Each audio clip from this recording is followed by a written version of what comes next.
Out of My Mind, Chapter 12. By the end of October, the inclusion program had been expanded. Maria and Jill have been added to art and gym classes, and Freddie and Willie go to science.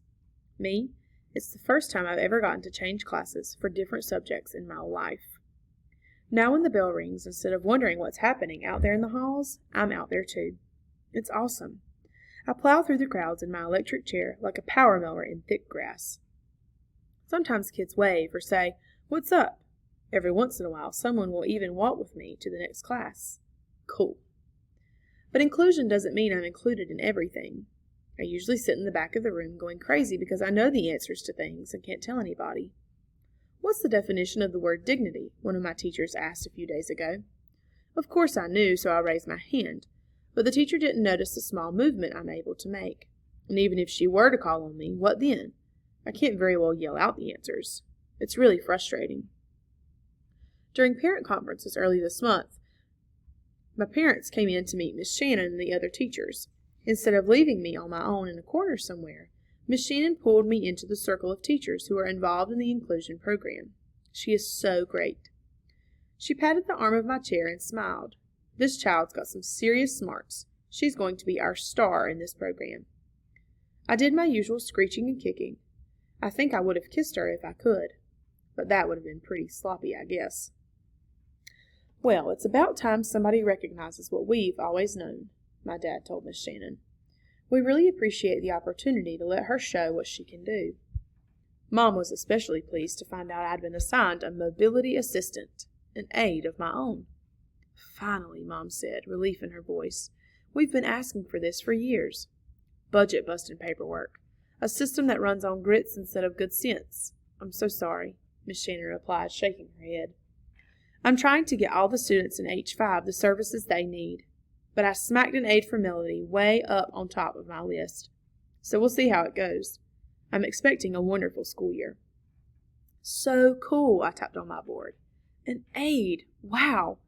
This person's job would be to take me to classes, sit with me, and help me participate." I wondered what she'd look like. Or maybe I'd get a guy. Would he be young and cute, or old and grumpy? The very next day, my new aide was at school before I was, chatting with Miss Shannon in room H5 as we kids were wheeled in. She came right over to me and took my hand. "Hi, Melody. I'm glad to meet you. My name is Catherine. I go to the university, and I'm going to be your deals and wheels every day." She talked to me like I was just any other student, not a kid in a wheelchair. I tried not to kick, but it was hard to hold in my excitement. "Cute t-shirt," she said, as she checked out Tweety Bird on the front of the new lavender top Mom had bought for me. I pointed to thanks on my board. "What's your favorite color?" she asked then. I pointed to purple, but then quickly slid my thumb over to green. I grinned at her. "You're quick, Melody. I can see we both like weird colors. We're going to get along just fine." Catherine was dressed in purple tennis shoes, green tights, a purple suede skirt, and the ugliest green sweater I've ever seen. I wanted to tease her about her outfit, but I didn't want her to think I was mean. After all, I'd just met her. I searched all over my board for a way to jokingly make fun of her clothes, but I couldn't think of a way to do it.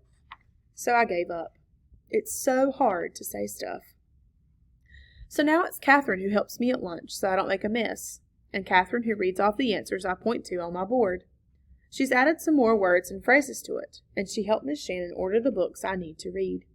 She even makes sure the headphones don't fall off my ears. The regular 5th grade language arts teacher, Miss Gordon, is not much older than Catherine. She almost explodes with energy and makes books seem like live-action plays. She jumps up on the table. Sometimes she sings.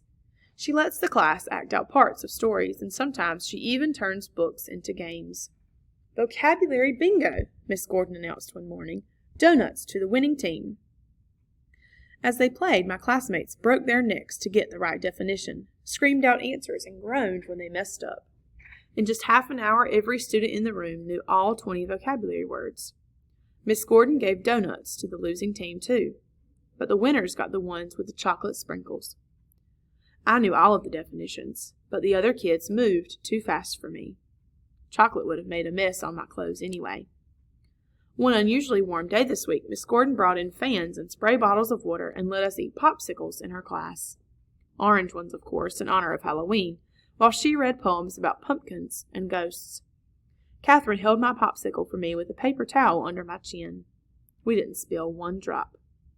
Miss Gordon does other cool things, too, like when she decided the class would read the story of Anne Frank.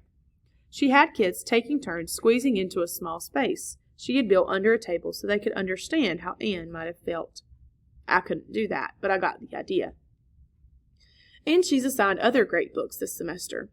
I'm listening to Shiloh by Phyllis Reynolds Naylor and The Giver by Lois Lowry. And there's one called Tuck Everlasting. The kid never gets to grow up. Staying a child forever is not as cool as folks may think.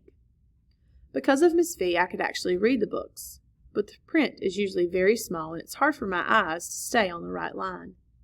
And nobody has figured out the best way for me to hold a book without it falling on the floor a million times, so I usually choose the audio book instead of the written version. I even take tests now. Catherine reads me the questions and I point to the answers on the sheets she places on my tray. I pass every single test, and she doesn't help me one single bit.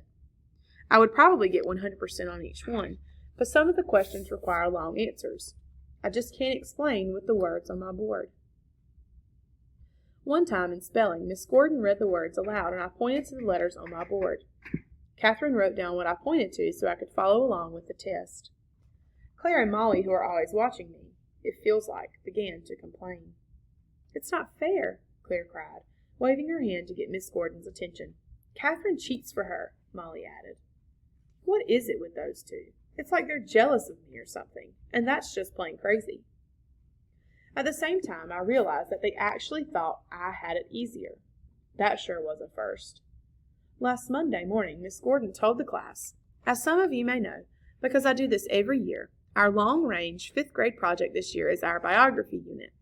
We will read the biographies of famous people, do a report on a famous person of your choosing, and each of you will also write your own autobiography." "Well, it's got to be short. What can you do in 11 years? Connor, the big kid, shouted out. Everybody laughed. "In your case, Connor," Miss Gordon replied, "I'm sure you'll think of way too much." "Can I do my report on the guy who invented hamburgers?" Connor asked, to more laughter. "I doubt if we know who made the first burger, but you can do your report on the person who founded McDonald's. He got rich off hamburgers and fries." "Awesome. My kind of dude," Connor said. Rose raised her hand. I love the fact that she's in all my inclusion classes. "Miss Gordon, when is all this due?" Rose is the type of student who takes all kinds of notes in a bright red spiral planner and never misses a homework assignment. "Relax, Rose. We've got until the end of May, and I'll walk you through each segment one step at a time. Tomorrow we'll talk about how to write your memories." Rose seemed satisfied, but I noticed she scribbled almost a whole page in her notebook. I'd give anything to do that. But working on stuff the teachers in the regular classes assign is just plain awesome. History class is even better than language arts class, even though the teacher, a man named Mr. Deming, has none of Miss Gordon's spark. Balding and pudgy, he's been teaching at the school for over 20 years, and kids say he's never been absent, not even once. Clearly he loves what he does. His car is always in the parking lot when our bus rolls in, and always there when we leave for the day. He dresses like a TV preacher, in 3-piece suits with vests most days.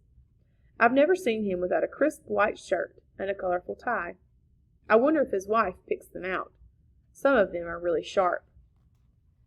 Mr. D loves history. He can quote facts and dates and wars and generals like somebody on a game show. I bet he could win on Jeopardy. Other students don't seem to like Mr. Deming much. They call him Dimwit Deming behind his back. I think that's sort of mean because Mr. D is really smart enough to run the quiz team. When Mr. Deming got to American presidents in class, I rocked. He gave the students a list of presidents and all their vice presidents and told us there would be a test in a week. Catherine read the names to me several times. I've never even heard of some of these men, she admitted to me, as she went over the list the first time. Hannibal Hamlin was Abraham Lincoln's first vice president? Who knew? I memorized them all. When Mr. Deming gave the test, all I had to do was point to the right answers. He checked to make sure that Catherine wasn't helping me. I even finished before some of the others. While Mr. D was returning the test papers, he gave the class a few minutes of free time to sharpen pencils, or stretch, or talk. I was surprised to see Rose walking toward my desk. "How did you do on the test, Melody?" she asked. "I only got a 75. She looked disappointed. I'd gotten an 85, but I was so excited that she'd come over to talk to me that I got all mixed up. So I pointed to 5 and then 8 on my board. She touched my arm, her eyes full of sympathy. "Don't worry," she said. "You'll do better next time." And she did this right in front of Molly and Claire and the rest of the class. There was no way I was going to tell her what I really got on the test. I tried to think of something to say so she'd stay longer. Pretty and shirt was all I could come up with using my lame board. I sure could use a word choice that said cool outfit, but somehow Miss V had overlooked that one. But Rose beamed. "You look nice today, too." I really didn't. I had on a faded blue sweatshirt and matching sweatpants. Mom hardly got me anything else these days, but I hate sweatsuits. If I could choose, I'd wear blue jeans with sparkly decals, a blouse with decorated buttons, and a vest. But I had no way to tell Rose that, so I just pointed to thank you. Incredibly, she touched my arm one more time. Then she went back to her seat and her friends. Then the bell rang, class was over, and I had to go back to H5. No more inclusion, no more Rose. And 4 more hours of school left. Even Catherine left. She had afternoon classes at the university and hurried to get there on time. Miss Shannon was out sick that day, so I sat quietly with Ashley and Maria and Carl and Willie while we watched The Lion King again. I've seen it a million times. I can quote it. Then the substitute teacher gave us a math lesson.